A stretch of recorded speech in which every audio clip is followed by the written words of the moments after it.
Hello again, brothers and sisters. Greetings and blessings. Welcome back to Chats with Jack. I am Jack Talcott, and it is Talcott time. Another day in the life of all of us. And I'm on here today to share some more of the Talcottian adventures, I guess. And thank you for all of those who may join here in the present and potentially in the future. Optics are high, brother. Thank you for joining. You tell me. Moose has already checked in. God bless. Thank you for doing so. I will drop the link in a little bit, but today I had the blessing of, a different experience. And today I was, well, doggone, this isn't going to work. Today, sorry, I had an idea and it just went away. Um, excuse me. So today, unlike other days, well, today was just like other days. The difference was I got to share fellowship and time on a panel with London McLovin. So I'm going to start there with a shout out to London McLovin and the community he's got over there. I think they may still be going, but had some time over there, and it was after I was inspired by another smaller channel, a smaller creator, Pamela's Mystical Musings. She was also there on the panel with London, and so we shared a great conversation. The link I dropped there, should you want to go check it out, there it is. And this one from Pamela, she's a smaller channel, but I tell you what, I've been checking out some of her more recent work, and I highly encourage check it out for yourself. Today, she put out a video unmasking unresolved anger, the poison within, and man, she covered a lot of different aspects of that topic. Unresolved anger, the way it works within us, and the way we kind of enable it. My words, not hers, but the way it works in the greater pictures as well. So, had today time on a very chill and relaxed panel, and admiring that, welcoming the energy. I figured, you know what, Jack, give it a try. So here's where I'm at, though. Consciously, I've been recognizing this. I think I could do a better job of staying grounded if I just slowed things down a little bit. Now, the downside to that is I know I already talk so damn slow. When I listen to myself, I put it at 2-speed, man, because I don't know what it is. I guess it's all this time alone. When you talk to yourself, it doesn't matter how long the conversation drags on, and so I do. I allow the thoughts to flow. But here I am trying to pick up my tempo and at the same time slow it down and share the love. And so you tell me, holy cows, 100 degrees. Well, God bless. It's nice and comfortable here, less than 90, I think. And oh yeah, Smith, good to see you, brother. And Crystal Shaman. There we go. The topic today, though. Oh, let me start again. Welcome. I know there are some new visitors, some new people exploring. I saw this subscriber count rise up a little bit. So thank you. Thank you to those who are newly joining. For those who were here yesterday, let me address me.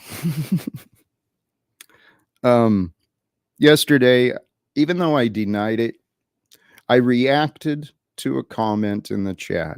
it was pointed out from the chat that I was responding, that I was triggered. I denied it. I tried to play it down and minimize it, but I got triggered yesterday, brothers and sisters.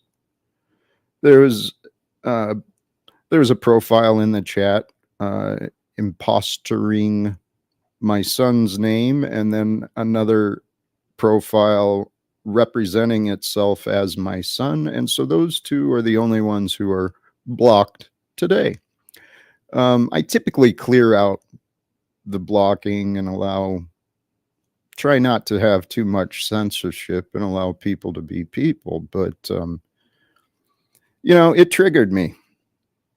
There's obviously a tender spot still within me, a weakness that people have given me the luxury of identifying. So I want to address that and offer a sincere gratitude. I noticed even with TBE, Toilet Bowl Earth was on here on the panel yesterday, and I noticed I even offered him and others a little energy of tension and aggression, and that's really not who I am. I am a man of peace. It's so much easier than fighting. Don't get me wrong. I like fighting and arguing, man, was a pastime for me. I got no problems engaging. But the balance I'm trying to learn for myself, and I encourage each of you as well, find that balance of when is it important enough to engage? When is it important enough to raise a disagreement? I used to allow my passion, right? And that's what it was, my passion to flow loudly for the purpose of protecting the truth, standing up for the truth. God, I was thinking about my life in this context as a union leader. And I know unions have their reputation, and you got good and bad within every organization and within every example. I was blessed to learn from some pretty strong and intelligent leaders. And I think I did an adequate job. Should I be in those shoes again at this point? Golly, geez, man, I'd do a lot of things different. I would be far, far more effective and far more efficient today than I used to be. However, I remember the time of my service. Frankly, what prompted this was the review and the mischaracterization of me that I've never worked a day in my life, or I don't know what it means to work. I stand for labor's rights because I know what it's like to have to work, to do menial and pointless labor just for the fiat currency needed to survive. This is why I stand for what I do.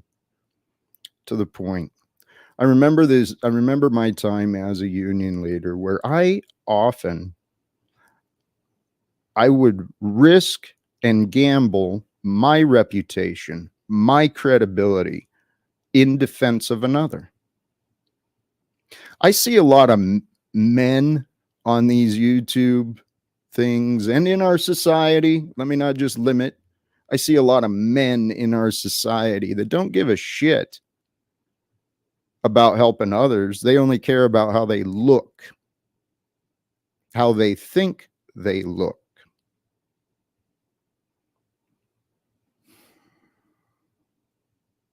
It's saddening. It's maddening. It really is insane that people care more about the superficial appearances rather than the essence, or rather than the experience. We, meaning humans, the normal tendency of this society is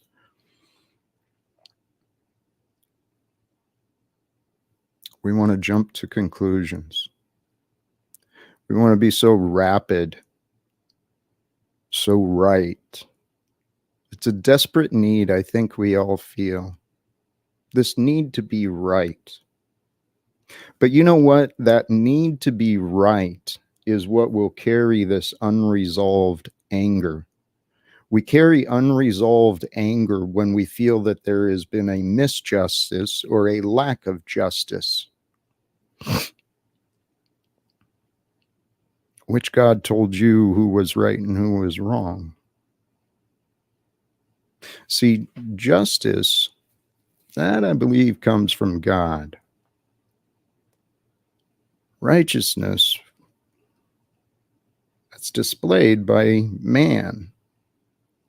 My mind is drifting into the concepts that I go into, but maybe this isn't the place for developing the new thoughts.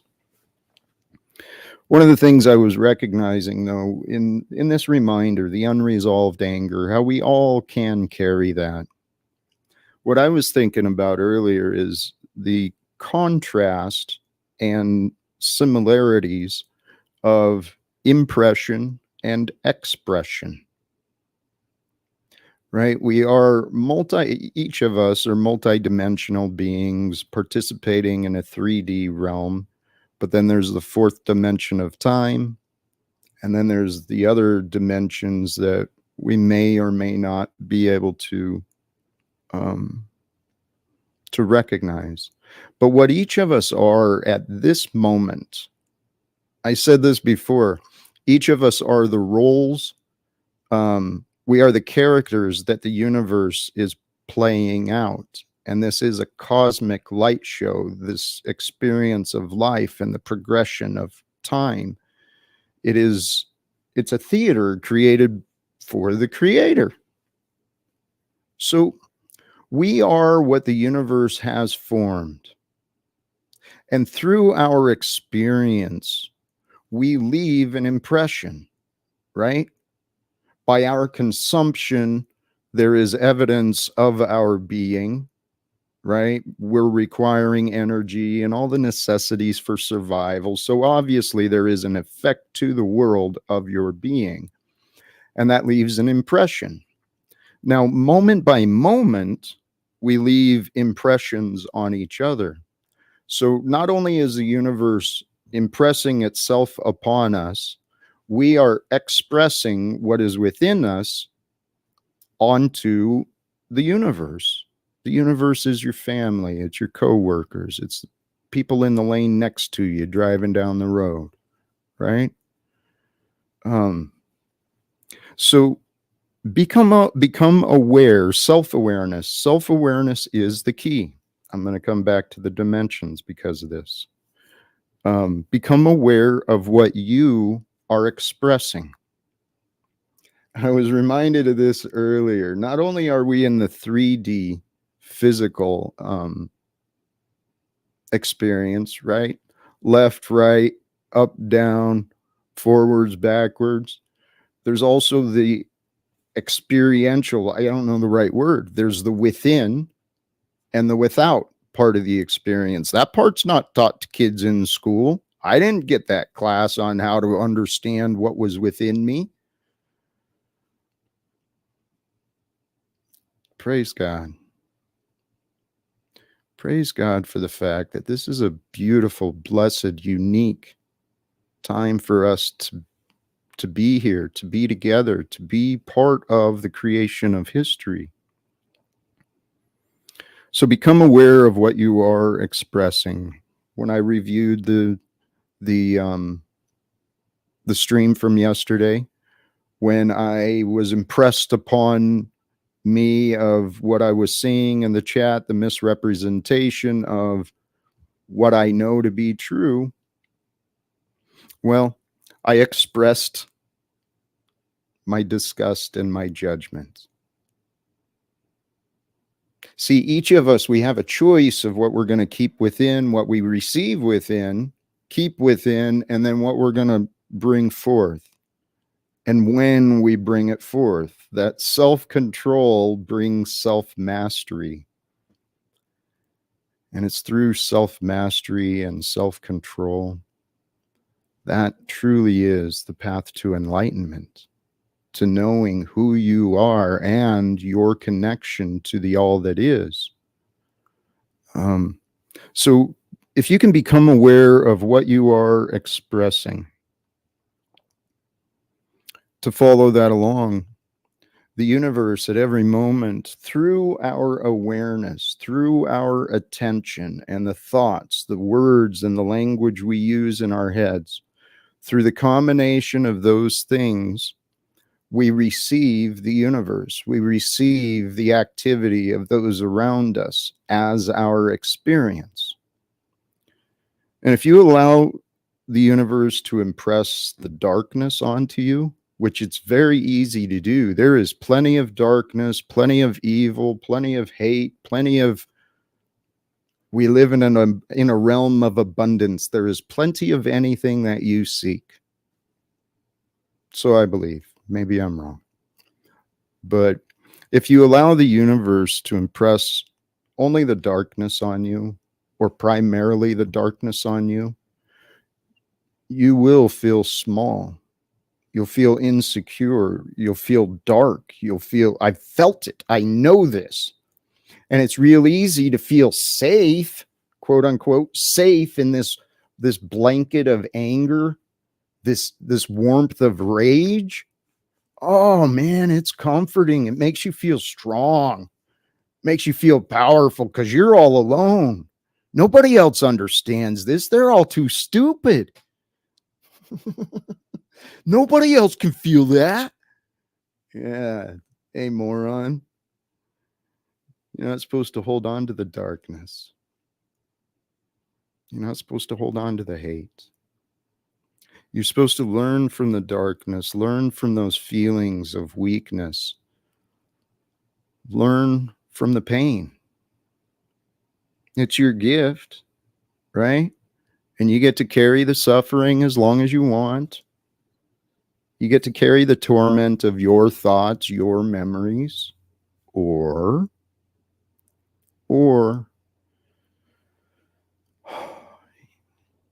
you can surrender.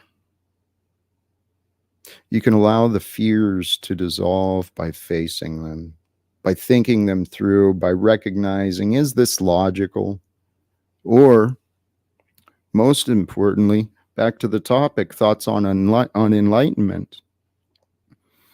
Enlightenment is the freedom from confusion. So what is going to free us from confusion? Obviously, answers, right? You get the right answers, you receive the correct information to find peace within you.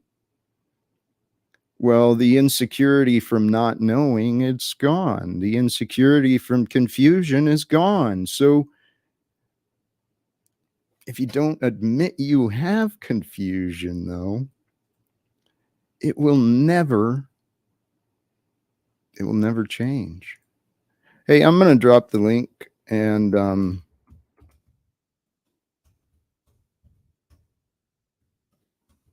please feel free to tap the link and join if you want to join the conversation.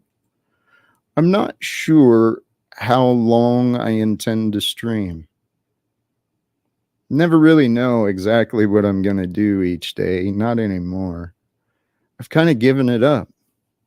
Give it to God. Give it to God. Give the uncertainty to God. Give the doubts to God. Give the fears to God. Give it to God. Because God doesn't want us to feel afraid. I'm pretty sure God wants us to feel good, right? That's why we've got these pleasure suits called bodies. Yeah, I saw someone got offended in the chat when I called them meat suits. Good Lord, people, find anything to complain about and we will. So these meat suits, man. What's the other one? Meat tractors, whatever. They're pleasure suits. Truly, I believe they are designed for angels to inhabit with the spirit of pure loving consciousness, to, be ambassadors to heaven here on earth in this more dense realm of consciousness. See, it's so, I don't want to take us off in that direction. Hey, thank you, Sophia. And let me, without calling any into the spotlight, let me offer to, with humility and gratitude, while I'm not proud of how I reacted yesterday, and I feel like I offered disrespect to some of the panel guests here, and it certainly was not intentional. But while that opportunity to learn was shared here, I've had people reaching out to me, offering me encouragement, letting me know that I'm not alone, and it's helpful. And I want to thank those, you know who you are. And the thought is, I know that would be helpful, not just for me. I know there's a lot of people out here struggling, facing their own demons, walking the hero's journey through their own dark night of the soul. And it can be frightening and confusing, and these lives can bring us all sorts of cool experiences. But it all comes down to, what are we going to do? What are we going to do? It's a question I've been asking myself for a long time. What are you going to do, Jack? This is the world you live in. This is the life you've been given. So what are you going to do? Well, a long time ago, I thought get off my ass and, try and do more for the world, but I'm still working on that. Hey, which reminds me, I'm totally bouncing around here. So thank you for those who are able to follow along. But it's random thoughts, some of these. The idea of failure or success, who the hell is to judge? I'm the only one who can judge me as a failure or success. You can show me facts and offer your perception of the results that should be measured. But nobody can tell you you're a success or a failure but you, because only you know your intentions. Only you know your goals. Only you know the truth of your desires. Facts. Facts will determine my success or my failure, not the opinions of friggin' haters, man. This world is full of haters. It's part of the brainwashing that has been very profitable throughout the human species. This idea of competition. Competition is good, man. Competition is what makes us create things. Yep. So does necessity. Those things certainly prompt creativity, but you know what? Competition for the purposes of competition, it's actually a waste of time. It's actually counterproductive, very inefficient, because when you have a mindset of competition, you're focused on the other one losing. You're not focused on the best, you're just focused on being better than. And I don't buy that. I do not. I am all about competition, and let's stack up skills and talents, and let's see what we can do. Let's see how we do compare, but let's for a purpose, not just for this. Certainly not for fiat currency. This money system is broke. When are we going to wake up? I mean, I'm pretty sure people are like rubbing the sleep out of their eyes. They're like, "Oh yeah, I remember when I voted. I remember when I used to pay taxes." Okay. When are we going to wake up and change it? Can we start today? You know anybody? You know anybody who knows anybody who might want to change the corruption, confront the corruption? There's got to be more, right? There's got to be more people that want better. I've not been paying a lot of attention to the chat. All are welcome to join up. Thank you, Sophia. Yes. Some people here, you can understand. we can understand because sometimes chaos is fun. Sometimes it is, the facing the challenges and creating the challenges and trying to show you're better. There's something in the ego feelings. I understand why people might prefer chaos. Oh, others don't understand what peace truly may mean. I never did. I remember saying, I'm going to go relax. Pour myself a few fingers of whiskey, drop an ice cube in there. I'm going to go relax. And then I just slip into my patterns of thinking and I did not understand peace. So I think truly if people understood what was available beyond the chaos, when people find faith that there is a peace beyond understanding that can be found through the knowing, and the knowing is not proving yourself right. The knowing is with reasoning, with facts, with communication, through understanding. We grow stronger in ourselves and each other when we simply start to care. Start to care. Care about you, care about the future, care about solutions more than problems. And that truly can change. I think it'll change our world. I really do.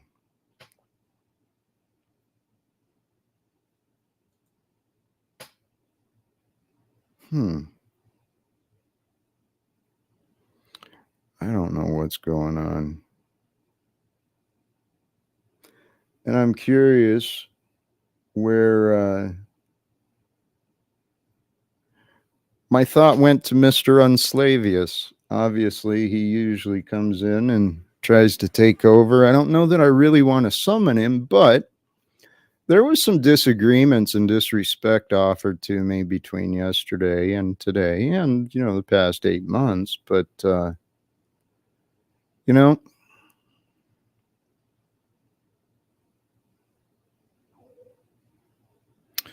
don't know. Every day I hope to resolve confusion. And see, NJ, you're one of the most fascinating ones for me as well, because you seem to think your opinions, why don't you come up? Why would you tell me I'll never get to the UN? Do you have are you a prophet? You know the future, you have skills that others do not.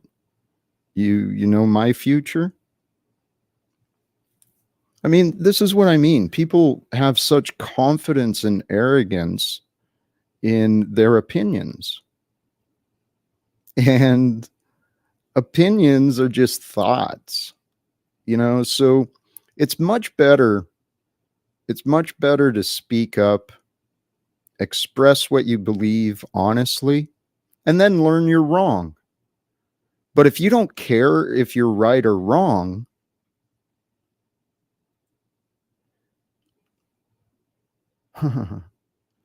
those who believe they know, especially something as arrogant as that, NJ,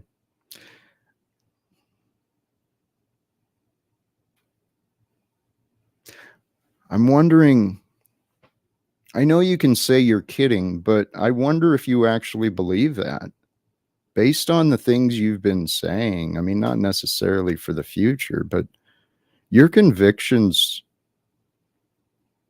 been quite fascinating. And you won't resolve anything by taking the same approach with the same person. You're looping for a different reason, not sure what though. Flo, you're absolutely right. And I've been trying different approaches, not just with the same person. And I'll point out Paul Unslaved. I've attempted many different approaches, attempting to communicate and reason and bring us on to the same level, but that hasn't worked. And unfortunately, for my experience, it's not just that one person. I mean, Talcott Clip Collection released another one, which I'm not going to share today, but it was about me talking about the bizarreness of my life. It's friggin' nuts. I truly don't get it. We're all people trying to figure this out.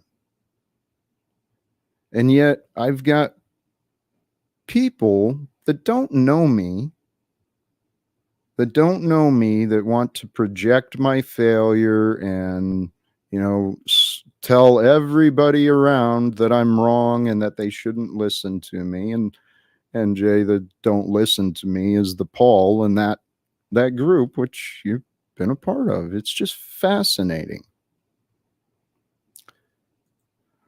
The future is never paved in stone. It is changeable.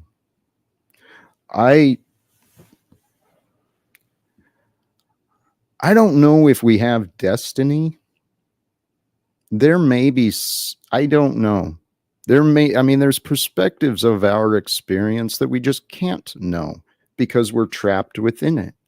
There's no way to see the totality or the perspective beyond our experience because this is where we are. I never used to believe in destiny.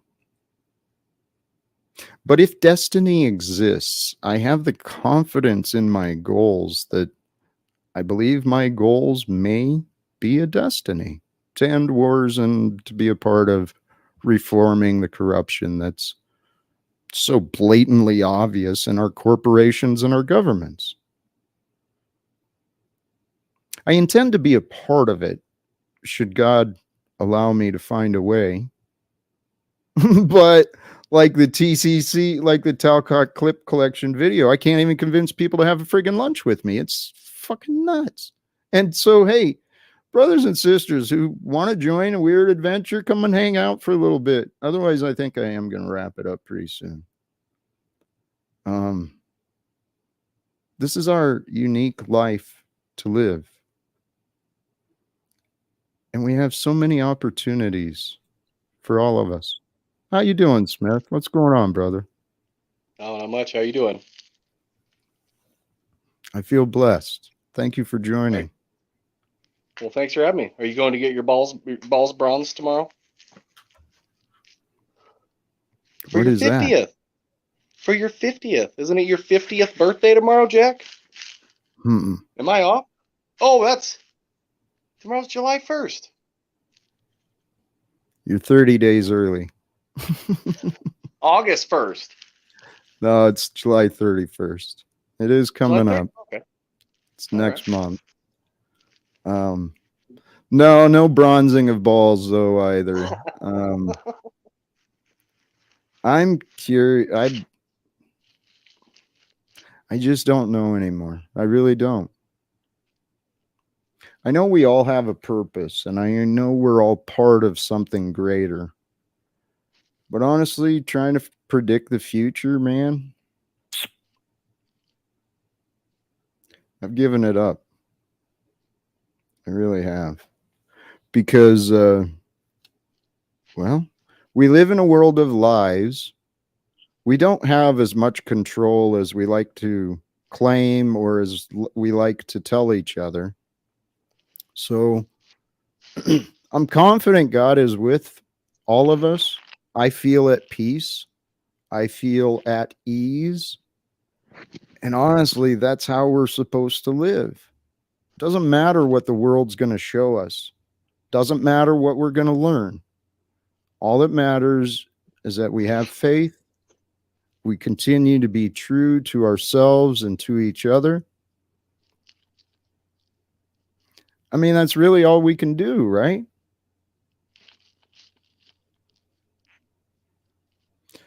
That's what I convinced myself to accept, and I've been focusing on getting out of my way, right? Stop making life difficult. Stop trying to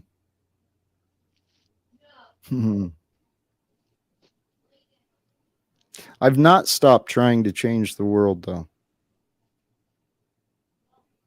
I think I'm just getting started with that. Oh, I was just going to say, I don't know how somebody could with a good conscience. I don't know. I feel the same way. I can't change people, but I still try every single day. Smith, Jack, we have can't change the culted ones, the ones who are in their fucktardness cupcake style. Again, all you people want to make Jack a joke, and he's not the joke. All you culted ones are the joke. So keep disrespecting, keep acting up. And I just want to say it's funny how these culted ones get triggered when the ones who are done being disrespected stand up for themselves. And it's been seen throughout the process. And all you little cult tards, I mean, it's just that's what it comes down to. You disrespect, and sure, we could clown, we could cap, we do it, whatever. But when it gets to the point of like really like straight up being real, like being really like respected and shit, I see all you little cult fucktards disrespecting Mr. Talcott, disrespecting Flow State, disrespecting myself, disrespecting many people out there. And you want to know something? You're the jokes. Because you're fighting for your daddy. You're fighting, like Sly admitted she's culted. MJ's admitted. And I feel it's just a loner woman, loners that need that community, that need that something. She's just jumping on the train of let's just disrespect fucking Jack and everything else and make him a joke. No, fuck all you guys, man. Talcott, you're doing good. Stand up for yourself. Keep streaming. Keep building your community. And the real people who respect you will still fucking follow you, man, and be there for you. And that's what I got to say. Thank you, brother. Well, agreed. Well observed. I appreciate that. Hey, love and your Smith, beard. What's that? I was just telling him I love his bunker beard. It's looking good. Hey, Smith, there are opportunities here in Spokane. Okay, let me share this explanation so it kind of makes sense. That clip of me talking about poor me and the situation, I can't get people to have lunch with me. That's kind of proved itself to be untrue, because last night, after I said that, after the stream, I got a text from that guy, George. Remember, I don't know if you saw, George visited the panel. He lives here in Spokane.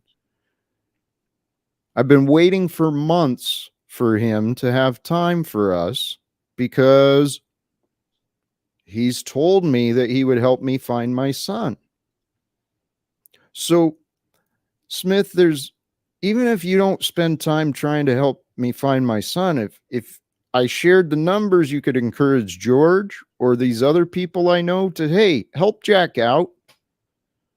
It's like I told you, you get me the number, I will find him for you. I'm not going to throw him in the back of my car in a burlap sack. I would help you for sure. I want to help you. Yeah, for sure.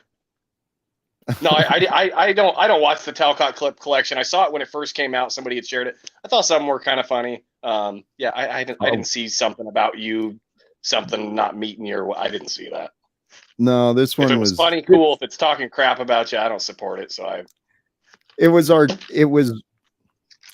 presenting history. I mean, presenting words I said, and it was done with artistic creativity and respect. I'm a fan of Talcott clip collection. Honestly, their creativity, and I trust the intentions. But this life I am living, brothers and sisters, we are part of something incredible, And I've had the time and luxury to have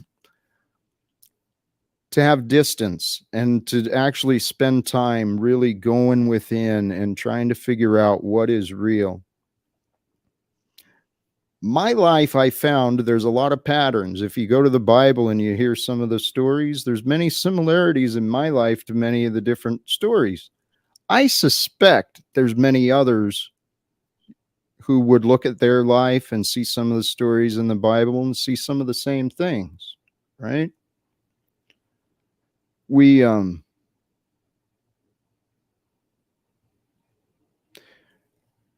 should my goals, what I'm saying and suggesting that we work towards, should we find a way to end wars and secrets?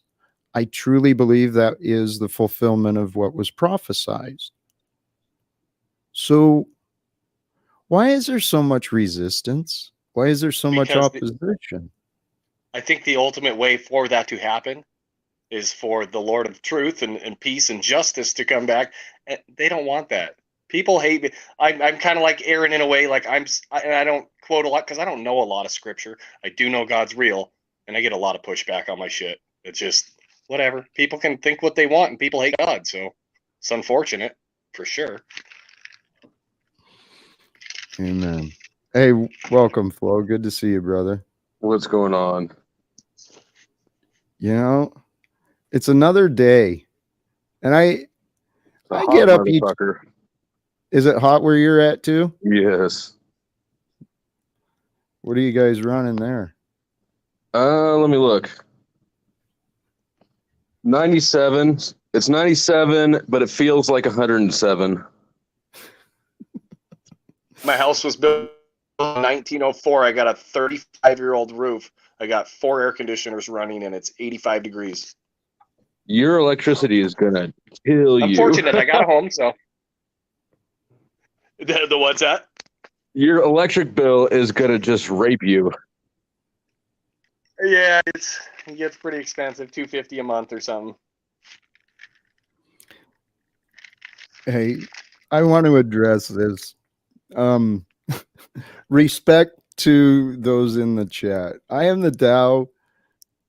The chat, the comment is funny, I think, but I like it. I am a fan. He's a good troll. He's very. He pushes the line. He pushes the line on offensive, but he is very creative and very, very funny. So keep with kindness, please. I don't know. These lives we're living, I'm tired of wasting mine.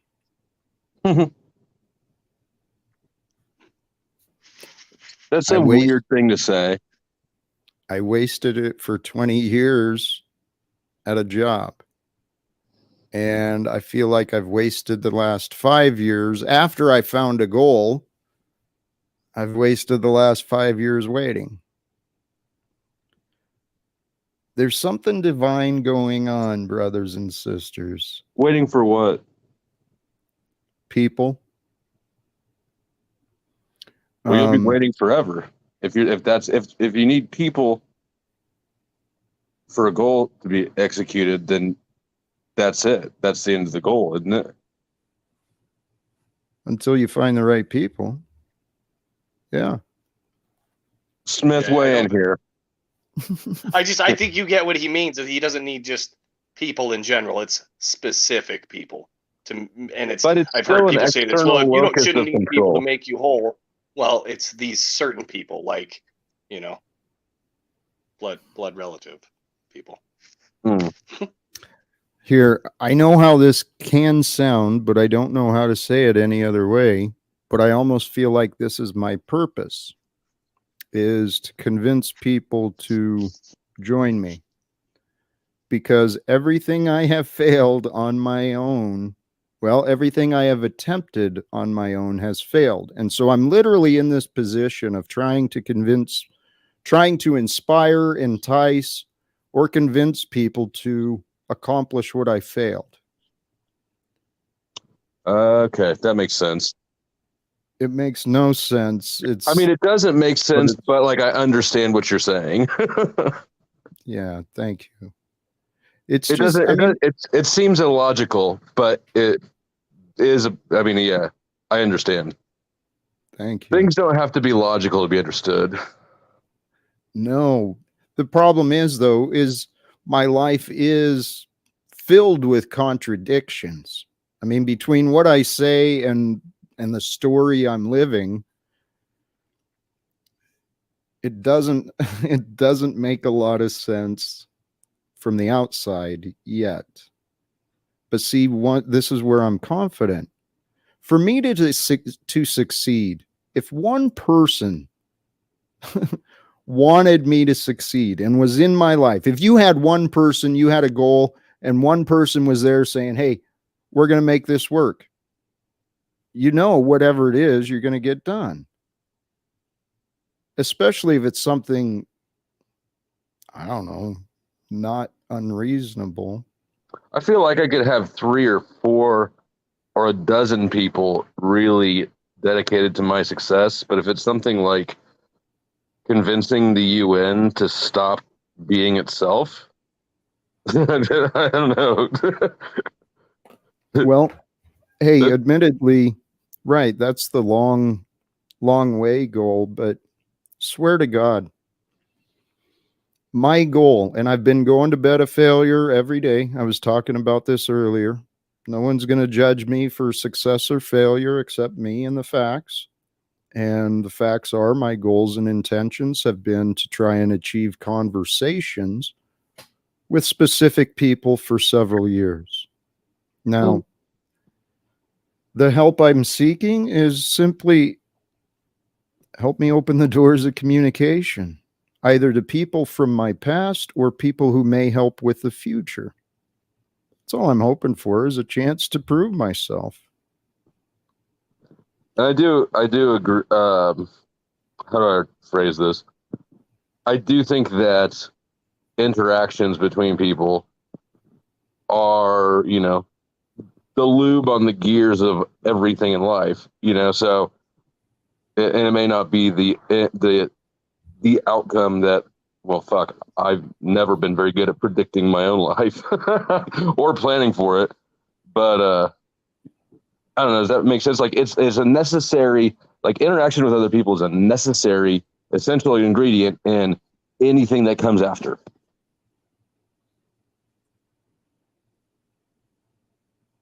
Is that face at me? Well, I'm trying to catch where you said at the end. I'm sorry there. It didn't make sense. Interacting with other people is how is it's like the fuel in the tank of life. Yes, it is. You know, that's something my experience has taught me. Honestly, this is why my goals are what they are. The most important, I've learned from myself, the most important thing is relationships. We have an internal, instinctual, spiritual need within us for connection.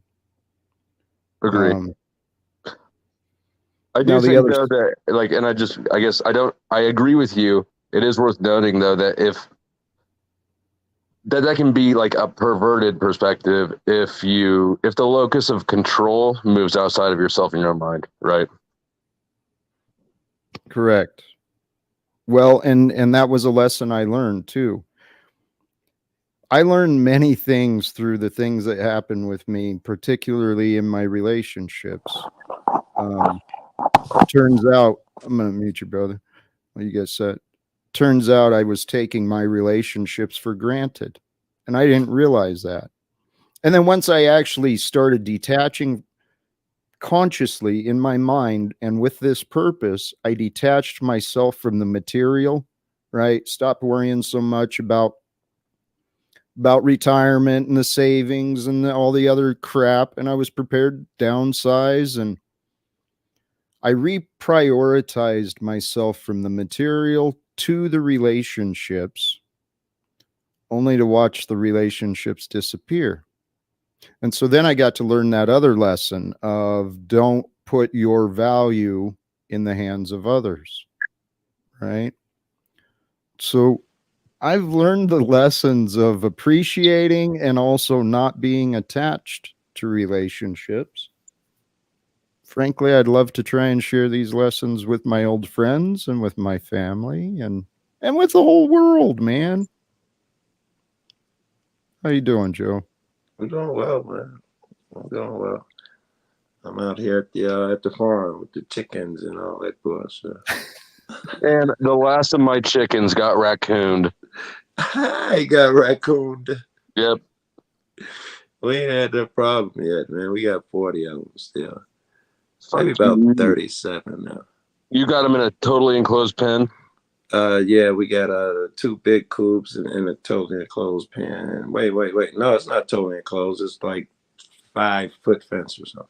Automatic door on the coops? No automatic doors. No shit.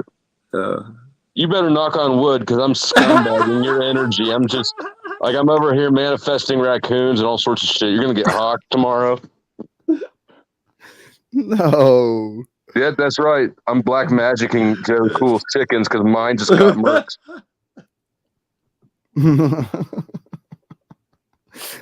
Something happened. Oh my god. Yeah.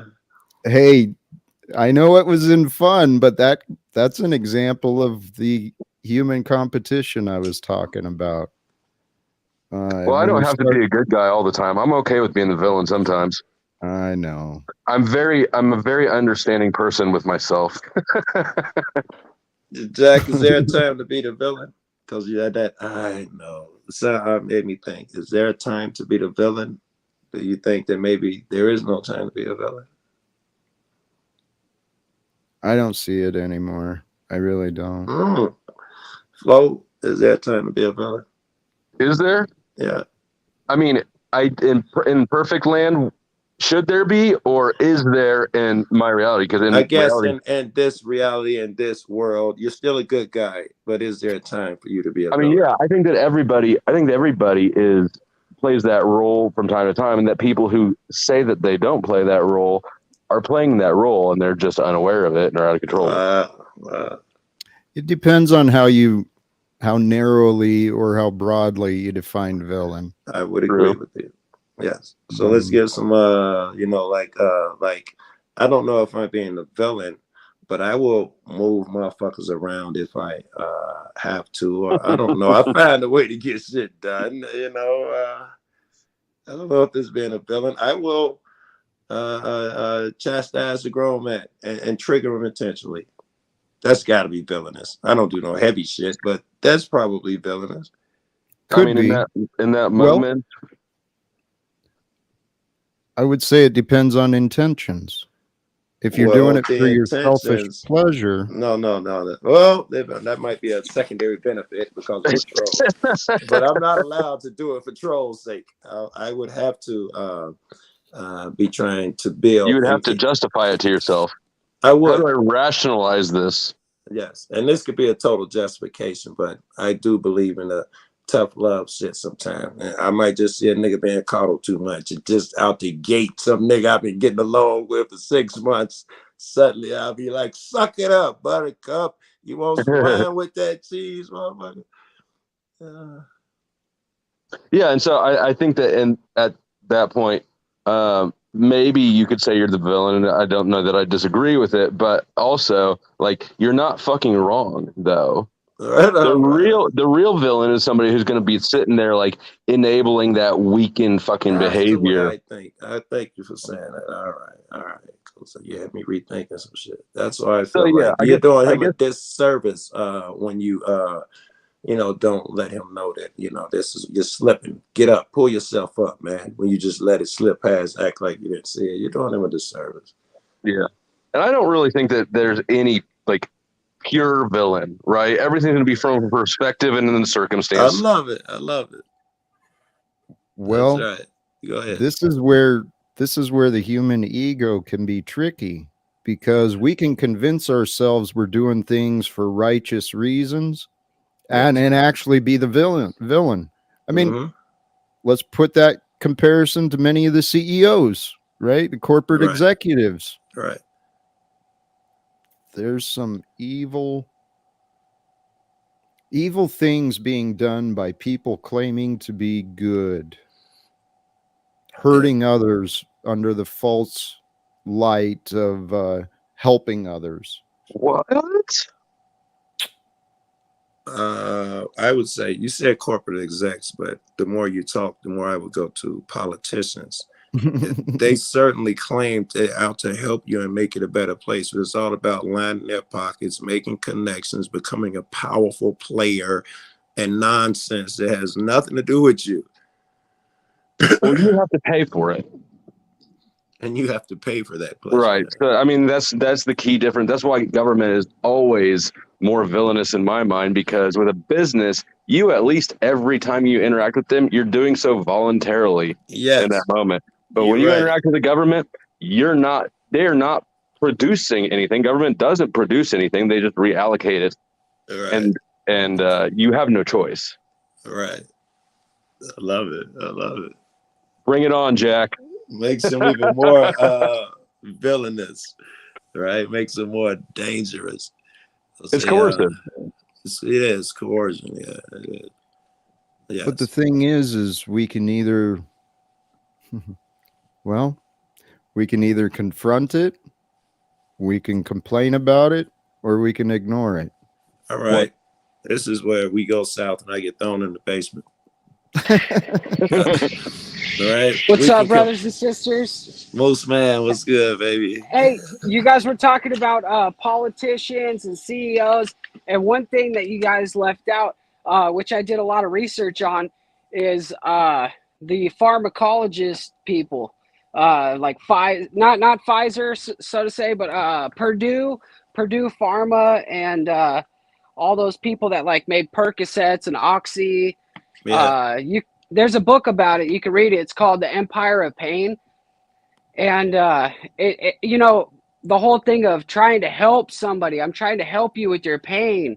But the next thing you know, these guys are addicted on these pain pills. Moose, and they're losing their life. They're losing their wife and their kids because they're giving everything up because they can't fucking live life without having that pain pill. Aren't they more insidious, again, than the guy on the street who's selling the pain pill, and you know what you're getting into it, you know you're getting high, blah, blah, or someone comes along, listen, I'm just trying to help you and blah, blah, and get you strung out and all of that. It's bullshit. My medicine, I need it. When you go to a doctor's office and you want help, right? You're expecting to find help. And when you get prescribed something that could possibly become, you know, like, I don't know, your worst man. nightmare. Your worst nightmare. You gotta, you gotta put that on the warning label with a skull and crossbones and 2 old ex-drug addicts in the corner for you to talk to every time you give a prescription, so they can be like, listen, let me tell you what you're getting into, little fella. I didn't mean to derail your show, Jack. I just wanted to add to it. You're on point. It's a good point, though. One thing about street drugs, like the illegal, even though I think everything should be legalized, the illegality of it does let you know that the decision you're making is a bad one, because you're in sketchy spots with sketchy people doing sketchy shit. At no point along the way do you think that you're doing the right thing. I bought some weed from some places where, like, I walked in, right, and you're just feeling it. You can feel the energy, like, this white boy shouldn't be here, right? And I'm just like, well, I want to smoke a joint, right? So I'll go in there and I'll feel uncomfortable for a little while, and I'll go through all the steps that, you know, back in the day when you had to buy that street weed. And man, I tell you, man, there's some situations where I thought I was going to get robbed. And if you do, you know, I don't know, in some ways, man, I got to take that into consideration in court. You know, if someone be like, Joe, he knew where he was at, what he was doing. He was with them Bloods. He from out south and all of that shit. I'd have to weigh that into my decision. Yeah, that nigga knew he was in land with the ops. You know, if I'm on the jury, man, I have to weigh that shit in. I wanted to just jump real quick what Moose was saying, the pharmaceutical game. It's actually really big. And what you were saying, Joe, about on the streets. Now, what's funny is the cartels and many of the things run a lot of this. Notice the trank issue now, like the new stuff, getting the skin all to fall away and and it's hitting everywhere, East Coast. Now it's hitting West Coast. they are pushing people to the pharmaceutical game. Now, what's funny is the World Health Organization is on terms of trying to take over the medicine. That's dope. And then with Neuralink involved, Elon Musk, remember, he's saying he's going to take the pharmaceutical companies out. This is going to be an interesting whole thing. And Moose brought a good point. It's part of the whole, like, it's a huge part. Mental medication, blood pressure medication, and the drugs that make you get high and pain. So I do believe Moose is on it right there with some big optics coming. And don't ever forget about the pharmaceutical game. Elon Musk says he's going to take out the pharmaceutical people. I missed that. And how is he going to do it? Yeah. Really? It's going to bypass? He thinks it's going to bypass the whole pharmaceutical industry? That's heavy. That's a heavy statement. Well, I mean, and that's huge. Yeah. And you know what? He's with Neuralink and the things that they're claiming. It's going to be a very interesting war. And like I said, the World Health Organization is involved on controlling pharmaceuticals in America and others. And like I said, the cartels are lacing these street drugs, as you say, for the regular cat, where they're going to be pushed because it is getting bad. So, no, pharmaceutical, I'm glad you brought that up. We know who the cartels work for, right? Like, who's above the cartels? The fucking government. Exactly. So, and that's why I wanted to bring, because Joe was talking about the street drugs, and then you guys were talking about just the pharmaceutical, and I'm like, man, that's actually huge. It's going to be a huge play, because we're not even talking about pain pills and all that. What about mental medications and just everything? Yeah, when I was getting divorced, the doctor tried to put me on. He tried to put me on antidepressants, and I said I'm not depressed. And he said, "Well, you got a lot of stress going on in your life. It'll smooth you out." And I said, "Are they addictive?" And he goes, "No." And I said, "So that I take them and they start working instantly." He's like, "Oh no, they got to build up in your system, right?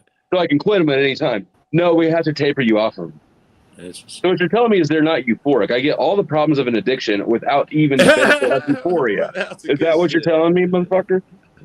Well, those physicians, they push it on you, man. I mean, I lost my sister to, her drug addiction to Dilaudid, and then it's all right. And then I got custody of her son, which I ended up adopting. And when I first got him, they claimed that he had ADHD and all these things. They want to put on medication. I'm like, he just drugs. Yeah, he just lost his freaking mother to drugs, and now you want to know? And I never did. I never put him on it. And he's 20. He's 21 now, and he's doing great. So good for you. I'll share a story with you guys. It's kind of personal, but it's real. And I've told my actual channel about this. Few years back, a while back, I actually ate a handful of pills, didn't want to live, fucking didn't care, just fucking downed them out. And I ended up being, locked up for a minute, because of that situation. But I have medical issues to where, my whole life, like mental medications, I end up getting a thing that happens, I end up in the hospital. It's in my records, and I don't, whatever. And when I was in there, they play God and try and put medications on these people and zombie them out and da-da-da. Well, I went to the judge, because I knew I was ready to swing on orderlies, all that shit in there. And I had a court order to see the judge the next day, And I said, look, these doctors don't even care. And they specifically said, we don't care about your medical history. We don't care about any of your doctors you've seen your whole life. We're your doctors now. And if we feel that we want to try these forcefully try mental medications or whatever on someone, which they did, except if you're smart enough to fight it. I went to court. The judge looked at me and said, we've been having issues with this, to where the doctors aren't listening. She immediately let me out that day. And I could not believe how real the judge was with me. So that obviously is telling me that there's all kinds of people who are going in front of the courts now saying, hey, they are drugging us up. They're fucking us up. I feel you. And for the judge to even say that. So, no, DD, absolutely. And Dilaudid, I've been on it 9 times more powerful than morphine. And then that's what Mike used Jackson to mix heroin with that shit. Yeah. I know what it is. Yeah. When I got. Well, here's the story of her. I was just going to say real quick, when I got sentenced for distribution in 2017, part of my sentence was to get a complete psych evaluation and follow the orders of the healthcare professional, which luckily I passed and just got a confirmed diagnosis of ADHD. And so that was the end of that. But that was a big problem, because that's an open-ended, no due process. So are they saying if you're selling drugs, you must be mental Well, the woman who did my drug and alcohol evaluation while I was in jail, she really scumbagged me to the courts. So she spoke to the judge at my sentencing and basically told him I was a psychopath. And so he ordered a complete psych evaluation. All right. But that is the problem. The mental health thing is really trying to infest due process. It's huge, actually. I mean, could you imagine the money they're making off of these medications that they're prescribing? Like, just how much? Like, hey, yeah, you need, because a lot of these doctors nowadays, what people don't realize. When I worked in the medical facility, I did work in the medical facility. We were told, like, if you spot cancer on an X-ray, not to say a word because it has to get to a certain amount of size. And then you say, it's seriously, then you tell crazy. them, because at that point you're a multi-million-dollar patient. And, unless the patient specifically says, do you see cancer? Oh, they don't tell you. But what I also learned with these medical, when I worked in the medical facilities, is a lot of these pharmaceutical companies will come in there and say, hey, we got this drug for anxiety. Hey, we have this drug for blood pressure. Hey, it's new, it's testing, but hey. So when these doctors see these patients, because the office has contracts with these pharmaceutical companies, they don't even look at the medicines that could or should be available, that could work. They're just trying these new products on the shelf sent by these pharmaceutical reps. And really, the people are the mice. Yeah, like it truly is a very deep, dirty game. You gave me a good idea. I've been in it for years, man. I worked about 3 years with the Alzheimer's patients, and about a few more years in ER, just doing here and there. But I'm telling you, it's dirty Think about game. the people we were talking about earlier in the psych wards and under the authority of the jail system and shit like that. Now these doctors will feel more emboldened because these guys don't get a say so. The psych patients, the jailhouse people, they don't get a say so like the free citizen. So they would be more encouraged to try even more riskier shit with them, which is all the more reason that you should be able to deny some shit, because they might be able to try some shit they couldn't do on a regular private citizen. Well, if I go back to my, go ahead, Jack. Well, I wanted to change the subject because there's lots of corruption that we all know about. I mean, I was watching today, someone put together a little clip, just two billionaires, right? The Hoke brothers and then this other guy that I'd never heard of. These two billionaires and the influence that they buy through through the corruption, the manipulation of these non-governmental organizations, all of this stuff, it's criminal. And I do want to, there was this question, and this is related to the topic. Enlightenment, it's the capacity of our human minds, I don't know, to be beyond the confusion. The enlightenment of us is allowing the truth to be received, to be shown, to connect to the infinite mind that we're all a part of. So I heard said a long time ago that we are all enlightened beings. We must simply we must go within and remove the things that cause us confusion. Yeah, I agree with that shit. Looked like when I had that near-death experience and shit like that. Looks like all knowledge is over there on that side. Hey, DD, over here. I wanted to ask Steve a question. When you guys had issues with your family, them pushing, did you guys, as personalized family or just individuals, did you guys let them know, the people who are prescribing, the people who are handling everything? Like, would you guys let them know your thoughts, or did you just let the process take place? Oh, fuck no. When I was there, that's what pissed me off is when they first put him in my custody, he was only about 4.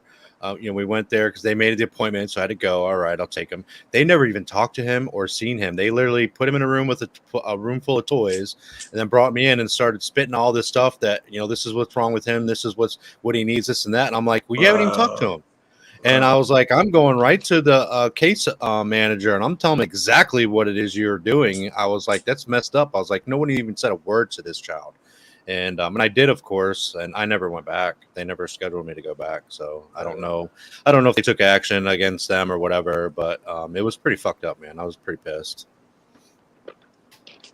Yeah, and just imagine how many people just go hook, line, and sinker and say, yeah, and it's the man. It really is. Like, I'm telling you guys right now, placebo versus non-placebo, like there's a lot of testing going on in the department. And so Moose, I'm glad you brought that up because it's a huge part of the whole play of what we're witnessing. Jack, it's not even wars and stuff. It's within our own system, like infrastructure type stuff, and that could be changed too, man.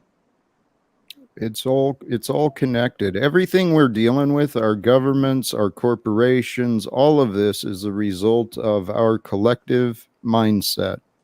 Collectively, where are our priorities? Our government is set to protect profits, not the people. And it's our own fault. It's our own fault. We must be geared that way too then. Yeah. Hey, right? I got a question. Why is it that like there's a bunch of food that's banned in like Europe, but it's all right here? I was looking at that the other day, Most. Because the laws are written so that for the producer, for the capitalist, if my customers want to buy poison from me, well, God bless, the government better not get in my way. Right. Yeah. That is the exact mindset. And so we've had these corporations industrializing our food, the production of everything, and the focus has not been on quality. It's not been on health for the consumers. It's all been about profit. So how can we offer those consumers the crunchier, the saltier, the faster, the whatever for the cheapest? Well, the way we're going to get it the cheapest is we're going to go extort the labor, and we're going to rape and pillage the resources. And it's our corporations from America, sourced from our supposed neighbors. These corporations and governments that have risen their demons. And why? I think the corporations paid the government to make all of this possible. They are all guilty in that fashion. Big pharma, alcohol, tobacco. They've all paid their way in. Hey, Jack, did you ever have to, when you were in the Army, did they make you get the anthrax shots? I don't think anthrax. I remember getting a bunch of shots, but well, you remember back in the day when people were getting mail, the anthrax in the mail, and it was like all over.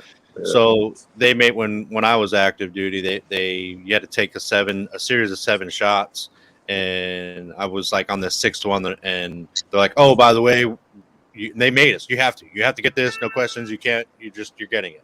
And then they're like, oh, well, by the way, it's not approved by the FDA or whoever. So yeah, you don't have to take the shots anymore. So they gave us all these shots without even having approval of it. Wow. Being, you know what I mean? So don't think the government won't fuck you any way they can. I mean, it's some big going on about that with the jab right now.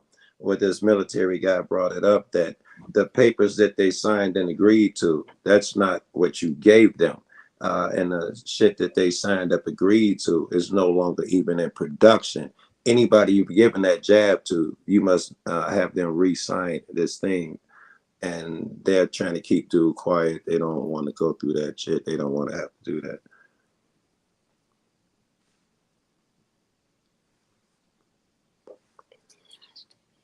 Yeah. This world we live in has conditioned and manufactured greed. We've normalized greed, and we've been making excuses about it. Right. Earlier in the conversation, we were talking about, is there a place for a villain? Well, we live in duality, and we can simplify our own lives I mean, I truly believe, well, I know it's just true. Everything is simple once simple is known, right? Anything you want to do, there is a simple method or simple process once you know how to make it simple. And so to simplify our lives, recognize this simple truth. We can be selfish or selfless. The spirit of the Christ was selfless, lived to serve, and we can follow that example, humbling ourselves, caring for ourselves, but in service of others. Okay.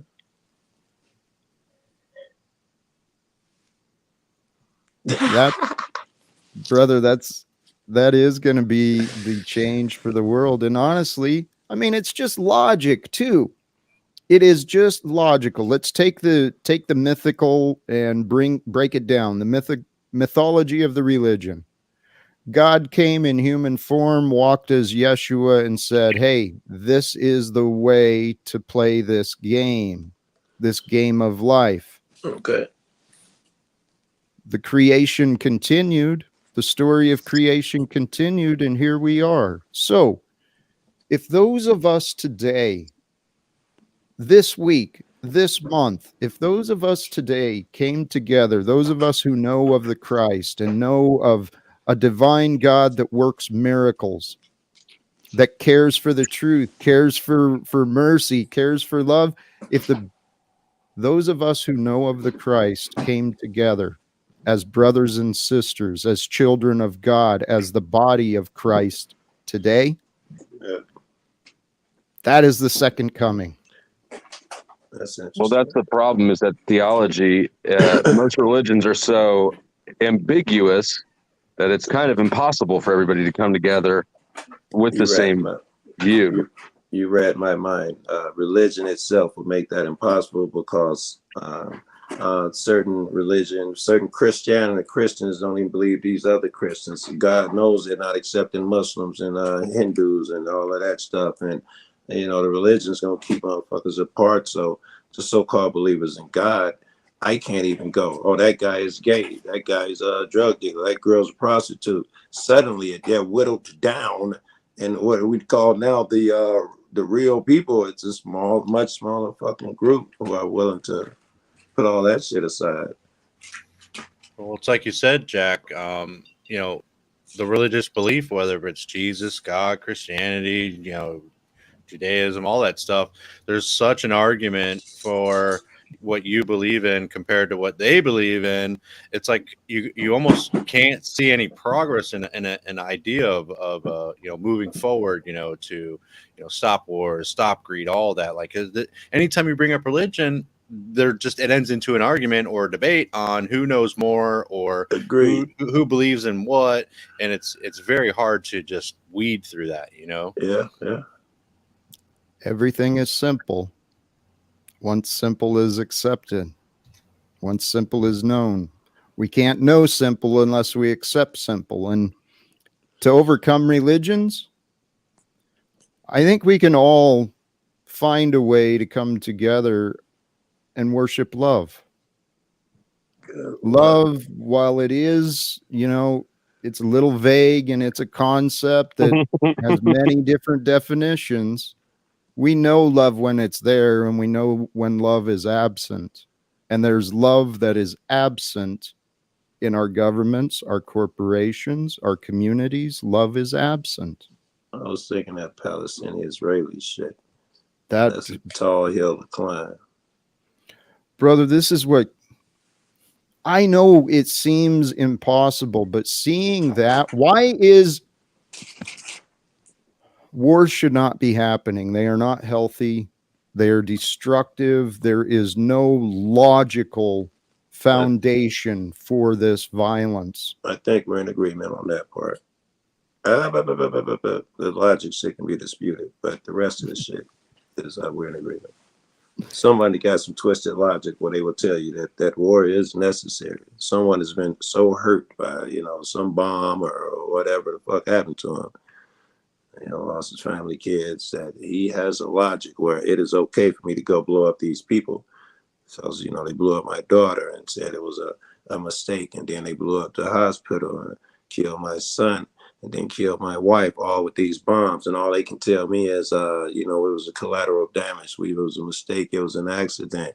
Somebody must fight back. Now, sadly, the guy's a hero that goes and blows up some people. This is the cycle that humanity has been continuing this cycle. And honestly, when I started thinking about this, the things that have been happening at the border for the past few years, that's what opened my mind. All these children being taken away from their mothers and fathers, separating children from parents because they come to a fucking imagined line in the sand. I know, man. It's crazy. Those children are going to grow up with that trauma. Do you think we're making friends of our neighboring country and neighboring citizens when we're taking their children away from their families? I bet all of those are Christians too, Jack. I bet they were all Christians. Everybody involved was just church-going Christian. But I mean, in all fairness, if you have a group show up at the gates and you don't know who's who, there's good reason to separate the kids from the adults until you can figure out who's actually with family, who's with coyotes, Yeah, problem is there'd have to be a way to do that shit because it cannot be that you separated them from mom and dad and while trying to get them coyotes. So you pretty much have to have them in the room in the same, building next to each other, some shit like that, while you go find out if it's coyote or something. Yeah, I mean, I don't know. What cannot happen is separating them from mom and dad. Well, there's not really a good, this is a solutionless situation. And I know how bad jail is for citizens. Yeah. I can only imagine what border patrol jails are like for non-citizens. No, right. It's atrocious. And this is the thing. We have got, where is our rock bottom? Where is the bottom of our society? And when are we going to come together and say, hey, no more? We're not going to pay to treat people like animals. We're not going to pay to put people in cages.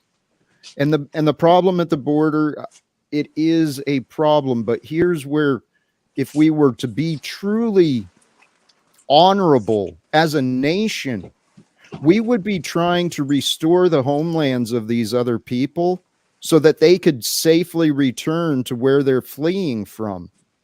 Problem is, when we do anything, even in the name of benevolence, it turns into us turning them into versions of us. You take it our way, our way type bullshit. It never works out. Amen. But see, that has been the past, and we can learn from the mistakes of the past. Wait, can I jump in? Can we? Because I was just thinking about the Irish. When they got here, they got off the boat, they were spit on. Go back to where you came from.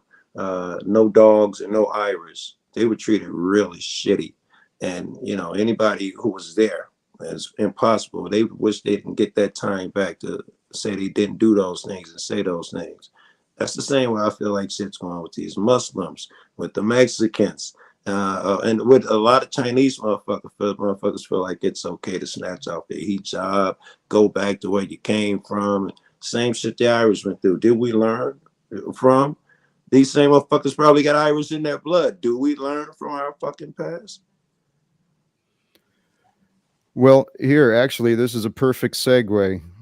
Nubs, if you're still there, I'm not going to put up with your nonsense tonight. I've learned from the past. You've presented yourself as to be a man who has no respect to offer, so you can take your happy ass elsewhere. That was for Nubs, by the way. So, was he backstage, or were you just giving him the business from the chat? No, that may have been his first chat for the evening, but my tolerance for him and his disrespect it's gone. But his comment, I don't disagree with. I think there's, yeah. I mean, you guys got a beef. That's fine. But I do agree with the sentiments of the comment. Make sure y'all ain't got a YouTube open. Well, he's doing this to obviously bringing up the father. He's made the claim that I should not be listened to because since my family is broken, then obviously I'm an unworthy leader. He's said that clearly. And so that's the false narrative he's trying to present. But if a father makes bad choices, the family suffers. Yes. What's that? I mean, he's divorced, right? So I don't know that that's. I mean, I didn't interpret it that way. I could be wrong, but I don't know. He said these things to me, and he's vocalized these things about me, and that's why my patience for him it's done. Fair enough. There is, to play with the argument you raised, Flo, there is some truth that the way we lead ourselves is going to be demonstrated in many different areas. And if you're lying in one area, you're probably lying in others. So there's some truth to the argument, is what you're saying. Well, Jack, go ahead. No, I just see Joe Cool Swain. I was wondering if you taught him any massage moves or something. Right. Joe's got his flow going on, man. That's some good shit, Joe.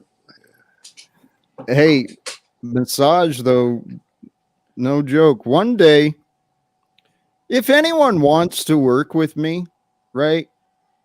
I don't charge, but I have the education and inspiration as a life coach.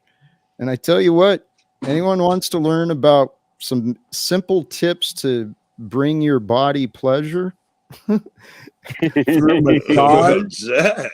You wait to offer this to a panel full of men. Jack. No, massage. He knew what he was doing. He knew he was in a seedy place and then getting that therapy from Jack. It got seedy when Tommy showed up.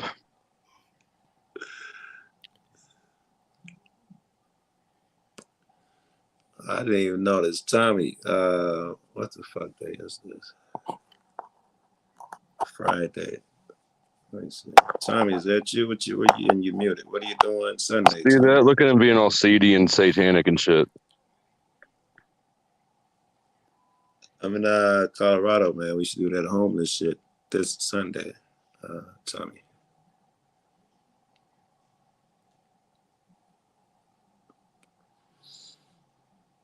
Anyone else have thoughts on enlightenment?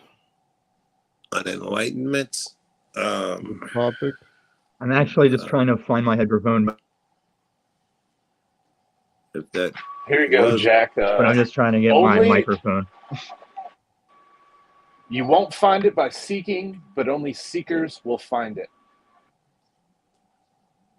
Interesting. I'd say that's very true. I like it. The effortless effort, the effort of effortlessness in seeking and trying to calm our mind. As long as you're trying to calm the mind, it's impossible because it's like trying to control something that isn't there. Something that isn't there trying to control something that isn't there. But when we stop the resistance, we can identify the resistance and the conflicts we create within us, and we can allow those conflicts and the resistance to settle. And through the silence, capturing, like, if you can, whether you're walking, whether you're doing stuff through the day, pay attention to what's in your mind. And if you can notice the silence, notice that you are performing being, that you are performing activity, you are doing without thought. Okay, when you reach that silence, capture the silence. Actually, I don't remember if it was on this panel or not, but someone offered just a brilliant, simple tip. If you want to find the silence within your mind, ask yourself, I wonder what my next thought will be. Yeah, I think, Jack, that kind of goes into the whole idea of like meditation. Yeah. Yes. You know, for me, that's kind of what I get the idea from doing an action so much without thinking about it, and it's just kind of like automatic. You know what I'm saying? I got a word for mine. I do it enough where I don't have to, but I silence myself. And when I'm overthinking a thing, or when I need to be silent and keep up with what's going on around me and just take in what's around me, and I start to think, I simply tell myself, shh. And I do that 100 times a day. Shh. Stop thinking. That internal voice. I love it. It's that internal voice that directs our intentions. And to kind of caution with what Kotflix explained, that is the key, is just like mindless living, but pay attention. I mean, don't do things that are dumb without thought just because you're playing meditation. But at the same time, you got to be able to go with the flow. If something is there for you, you got to be open for it and ready for it. For instance, it's one thing to say, I want to meet this chick, and you don't go anywhere. It's rough. I want this job. You don't go talk to no one. You don't do whatever people go. I don't even know how to get a job. I suck at those things. But you don't do what you're supposed to do to get a job. Yeah, you just blame it on your race. Yeah, whatever that means. You know what it means. You just explained it for me. Dark Illuminizing. Hey, it's all coming together, baby. It's all coming together. Hey, Kotflix. You know what I find funny is when you started doing the Talcott Flicks collection, it was original. It was the flow. When Paulie, Daddy, Pogo supporting Fucktard, said, hey, please make a flick. Please do flicks for me. You did it. Like so why? Like he begged you to make a Talcott flick for him, Drop and then you nuts. put him in this highlight of Daddy's nuts out your what's mouth. funny is the Talcott flicks was original. It was you were going off flow, but Paul had to beg you to do whatever for him, and you did it like little cow. I just find it interesting that you're like for your drop. Jack, I'm confused. Is he not here for me? I mean, I don't want to sound egoic, but is Snafu Snaps talking poop but not at me? I'm confused. Right. Tommy, I don't even know what to say to your fucking dumbass tranny. Dude, you're supposed to dress like a tranny and go. I'm muting you two, please. You're supposed to go hit up Sly, but Lubass is gonna eat her box. Holy cows. Jack, we covered this you two thing, and it got done to you. That lady said Paul and Jack are arguing again, and you said, well, lady, not both of us. And yet you still do this to me on this, the day I have destroyed your arch nemesis. I did that for you, Jack. You know that? You destroy? No, listen, not physical, Jack, not kinetically. I did not commit a crime, but metaversally, as in the credibility on this platform, I'm taking that wizard character through the meat grinder like it's already happened. I just have to lay it out. Where did it happen? I missed it.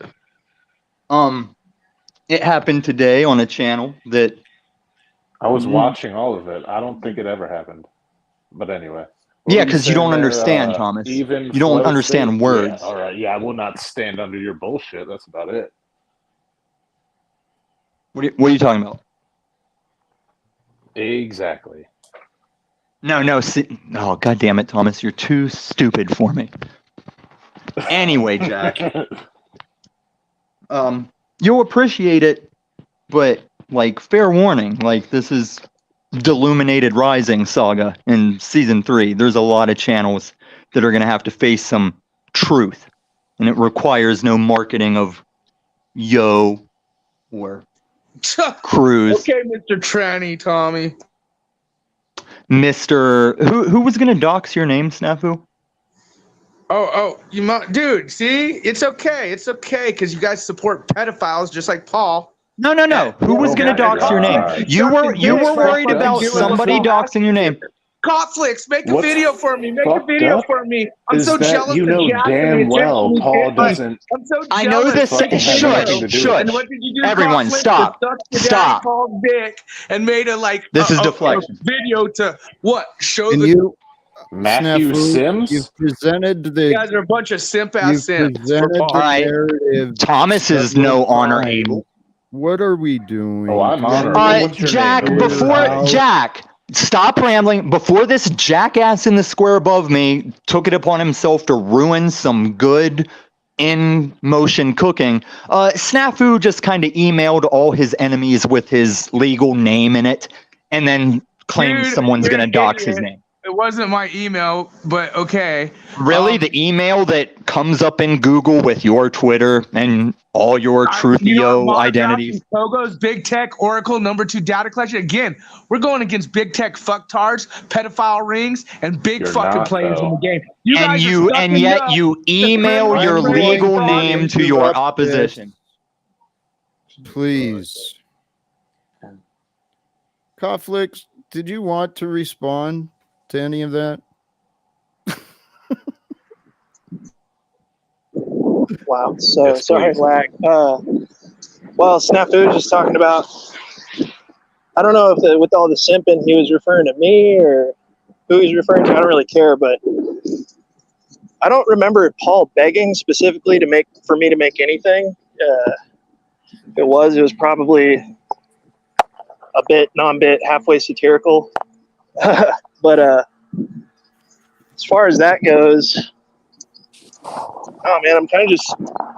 I came up for a different reason, but I didn't want to interrupt things. Well, please. This is a perfect segue then. Feel free. Fuck yeah. I don't know if I'm walking right next to a street here. I hope it's not too loud, the cars. But no, there was someone in chat named Sophia Byrne that was saying I was defaming Jack. That's I have no Oracle. idea what she's talking about. Oh, that's Oracle? Yeah, she said it herself. Her second account. Well, here, where that's likely coming from is I mentioned that recent video. And it's me explaining what I view to be a bizarre, unusual situation, but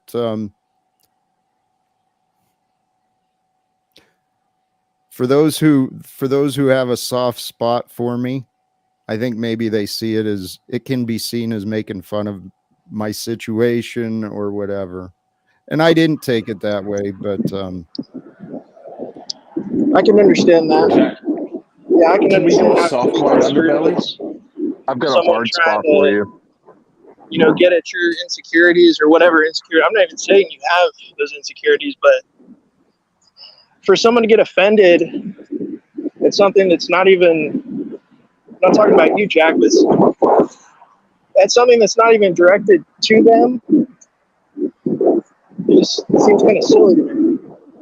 But she said she wanted to talk to me, so I came up on the panel and I was going to try to explain to her the definition of defamation, because everything I've taken has been public record and, for parody and entertainment use. It's not my purpose Defamation is defamation if it's true.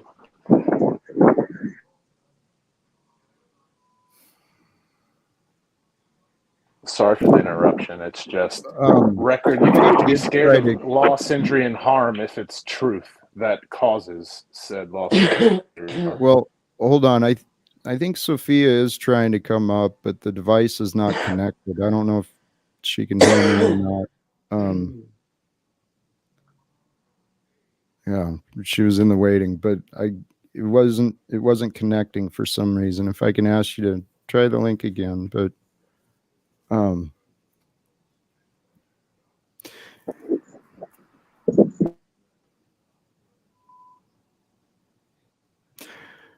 Hey, and Thomas, regarding what you're offering, it's still not. It says they will need, Sophia, if you can hear, it says you'll need to connect mic or cam before I can add to the stream. So, she probably has a different device or a different app open on her device that is using that. What So am I Sophia, offering? close the other apps that you've got open. And make sure you allow access to mic and camera when they ask. Yeah, like Joe Cool said, she might have to go in and adjust her permissions for what's allowed access on her device.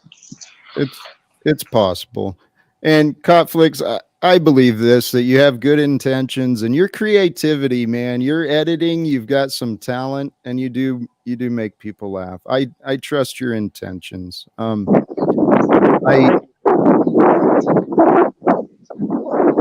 As far as defense of me, I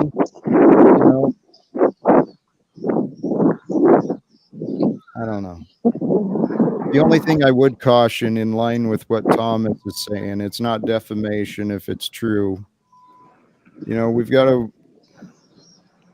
world and many people on these platforms that go around and say many things, then claim, oh, it's just a character. This is for entertainment. I agree. And in the meantime, well, it's been 8 months, close to 8 months now for me. You want someone to call you on your bullshit? You'd probably be in benefit to say half of what you say is in character. Say that again, please. Most of us are always in character. We're always trying to just whatever, but you want everything you say word for word, especially on the metaverse, to be again, literally black and white in a court of law. So it's almost in your benefit to say that it's just an act, because you want people to start black and white on some bullshit you said when you were just fucking around.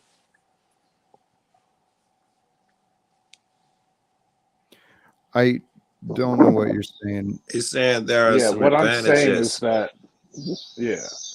there's nothing black and white unless you fucking say it first that you want this shit to be held. Like, I want someone to be put in a sling, put him in the noose, and we'll talk about it later. You haven't given that prerequisite, so don't say that half the shit you say has that prerequisite. What are you talking? See, you're talking, and I don't understand the relevance. I know. Anyway, what I'm saying is that everything is just a jest. Well, and don't Thomas, say that but it's here, real hold life. on, chill, please.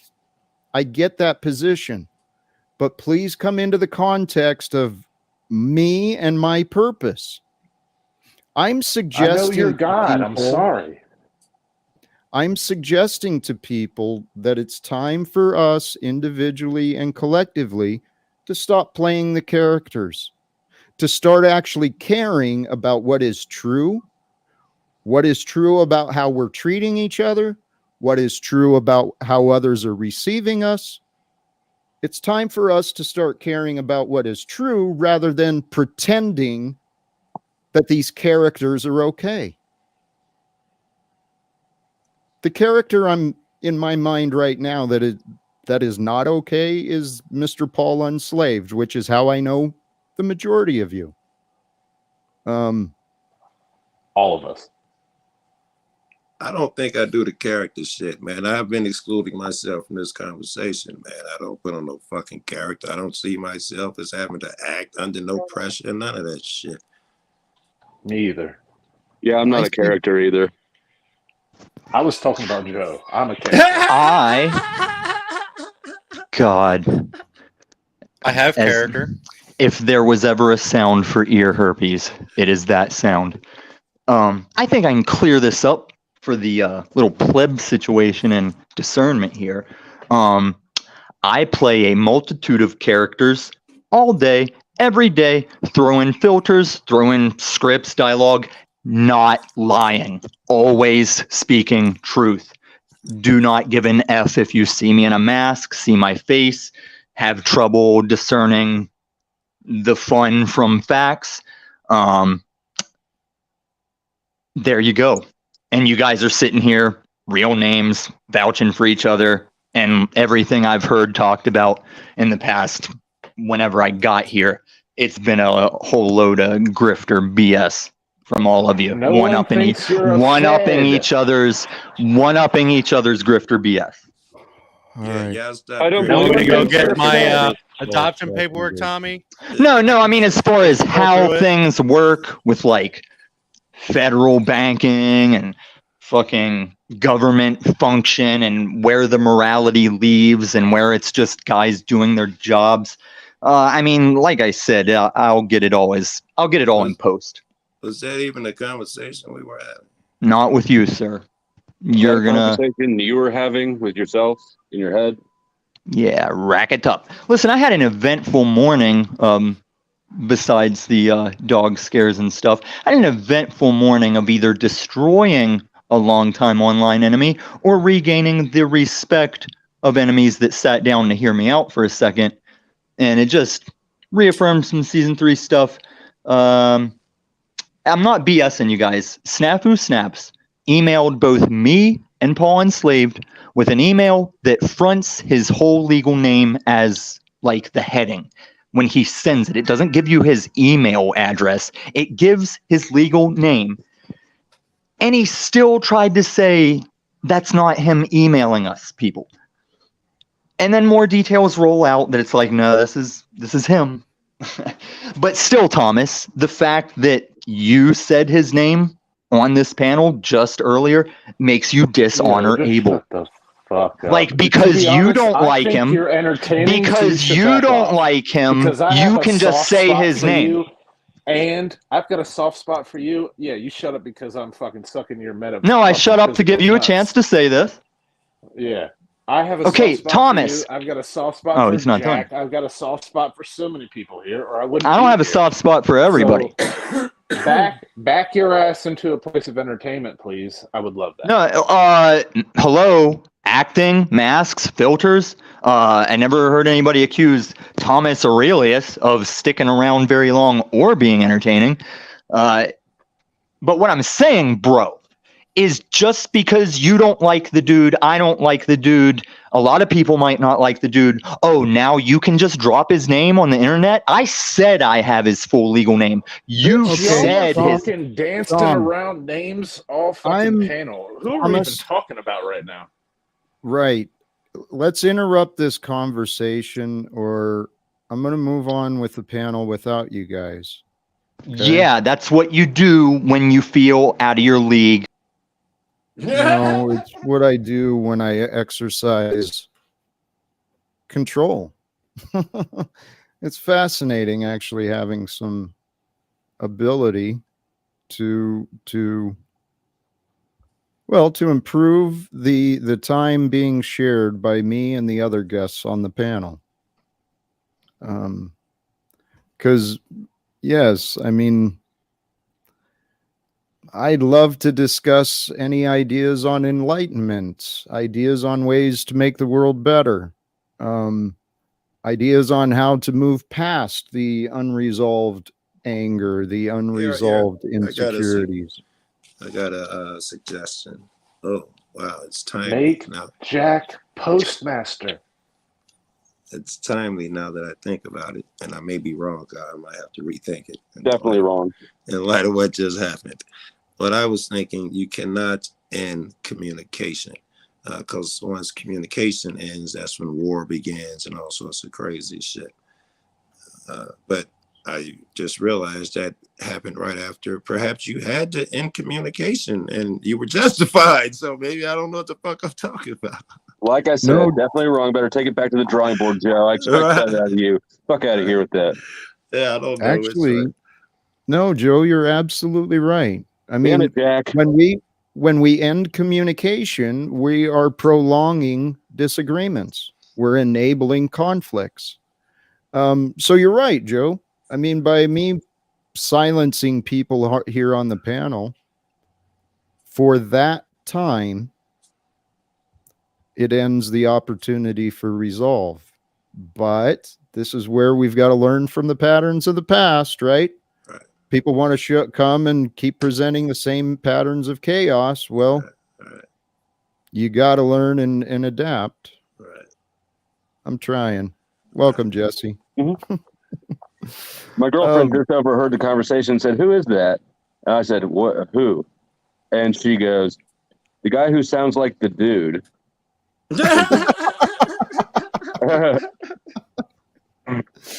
Hey, do you know who she was talking about? It must be Jack. So he was talking about you, Jack. Yes, it was. Yeah, I had to look that up. Some people pointed that out, that I had the dude type energy. And after seeing the character, I'm rolling with that. I'm cool with that. I didn't notice it till just now. You've seen this painting.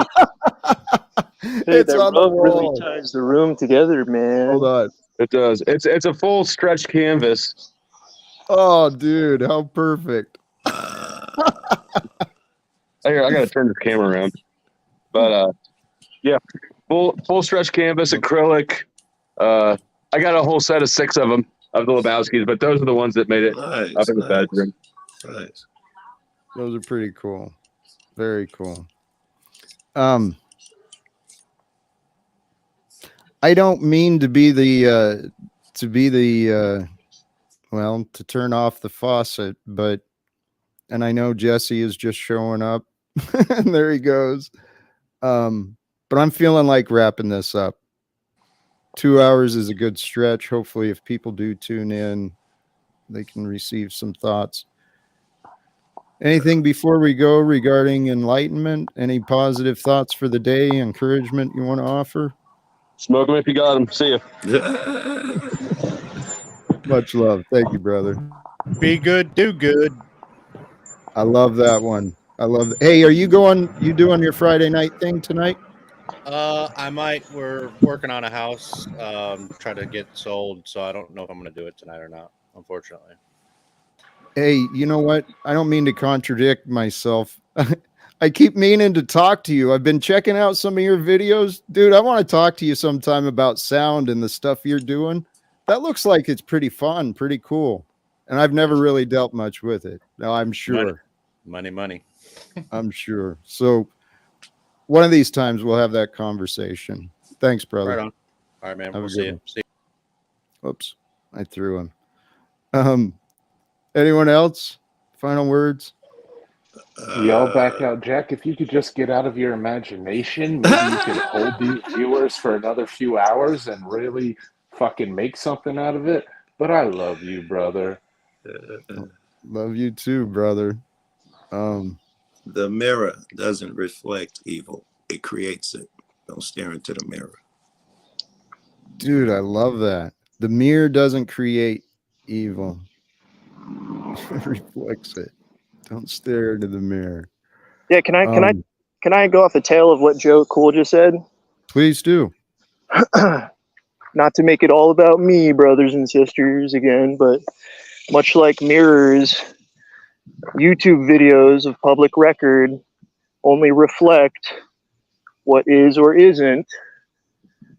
So my last word just would be to Sophia to look up the definition of the word defamation. That's all I got. All right. Thank you, brother. Have a good night. Jesse, I think Moose, I don't think this is Moose. Jesse, are you there? Well, anything to say hi and bye, or else I'll throw you in the back.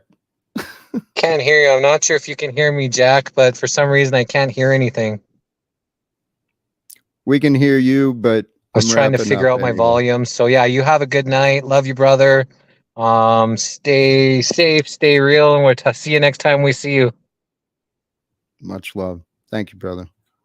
Hey, brothers and sisters, all those who joined up here on the panel, in the chat, and who may be tuning in at a later time, thank you.